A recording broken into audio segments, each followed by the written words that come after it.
Hello guys, আমার চাচা দেন সিমেন্টের খাম এটি অনেক কষ্ট করছে। করার পরে চাচারে কইলাম, চাচা কিছু খাইলো দোকান থেকে। চাচা কইল তো যা দোকানে যা কিছু খাইলুই। চাচা কি খাইছ? মুয়া মুয়া কের মোয়া? মুড়ি মুয়া ও মুলির মোয়া। ও ও তুমি আগে কইতা না। পরে দোকান যেটা জিগাইলাম কত হয়েছে, 300 টাকা। আমার তো মাথা নষ্ট হয়ে গেছে। মুড়ি খাই 300 টাকা দেয় আসছ?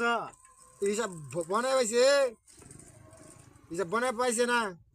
আমি 120 টাকা দিয়েছি কে তুটিয়ে দেশ কে 21,021 টাকা আমি তার টাইম তার কাছে। ও ওইলে না কই আয় বলছো তুমি। তে কালে টুডি সিরিলেন টানিয়া পরে তো আমার গেল তো আটকা। টুডি সিরিলেন টানিয়া আমি তো আরো 120 টাকা দিয়েছিলাম। কে দেশ কে তুই যা কে টেহান কা ঘুরে তুই